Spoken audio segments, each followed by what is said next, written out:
추가 채무 제출도 협조하고 있다며 증거인멸이라는 명예훼손에 대해선 강하게 대응하겠다고도 밝혔습니다. 명예훼손 정확하게 어떤 범죄인가요? 명예훼손은 사실 또는 허위의 사실을 적시하여 타인의 명예를 훼손한 자를 처벌하는 범죄죠. 사실이라고 해도 그것이 사회적 평가를 저해하는, 남들이 딱 들었을 때 아, 쟤는 되게 나쁜 놈이다 생각을 하게 하는 그런 말들을 하면은 명예훼손이 되는 거죠. 명예훼손죄가 성립되면 어떤 네. 요건들이 있나요? 여러 가지 요건이 있는데 공연성이 명예훼손에서는 가장 중요해요. 지금 저하고 PD님하고 얘기하는데 A라는 사람의 험담을 제가 했어요. 험담을 하면 제가 명예훼손이 될까요? 안 될 것 같아요. 왜요? 다른 사람들이 모르고 둘만의 예. 둘만 알 것 같잖아요. 근데 저하고는 이제 PD님하고는 뭐 친척 관계도 아니잖아요. 근데 이제 A에 대해서 굉장히 흥미로운 사실을 알게 됐어요. 그럼 PD님 입이 근질거리겠어요? 안 근질거리겠어요?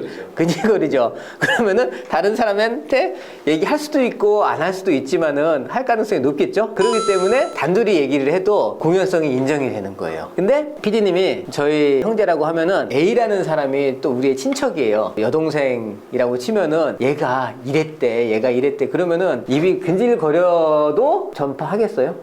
안 할 것 같죠. 그 대상이나 이렇게 말하는 사람이 친족 관계다 그러면은 공연성이 없다고 보는 게 판례입니다. 그래서 공연성이라는 것은 남한테 알려지거나 예를 들면은 뭐 인스타그램에 올렸다, 이거는 뭐 그냥 공연성 그냥 인정이 되는 거죠. 공연성이라는 건 누구나 알게 되었거나 알 수 있게 되었던 상태를 얘기를 하는 거거든요. 그래서 단둘이서 얘기를 해도 남이면은 전파 가능성이 있단 말이죠. 전파 가능성이 있기 때문에 공연성이 있다, 이렇게 보시면 되죠. 다른 성립 요건은 뭐가 있을까요?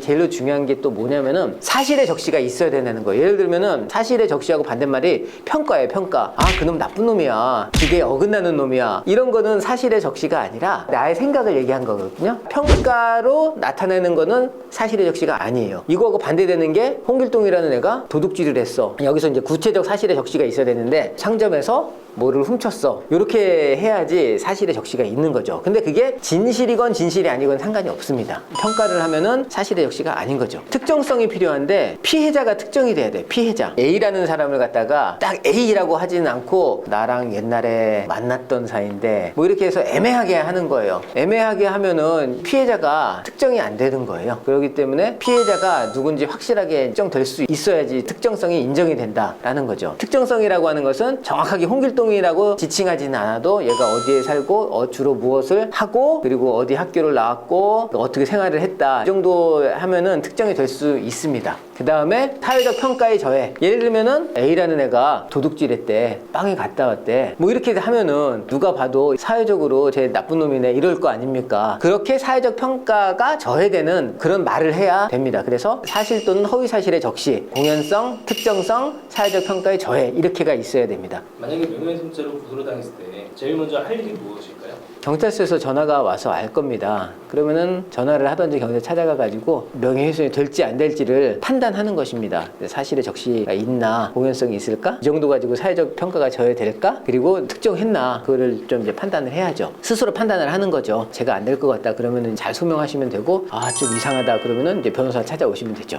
혐의를 인정하는 게 좋을까요? 아니면 끝까지 부인을 하는 게 좋을까요?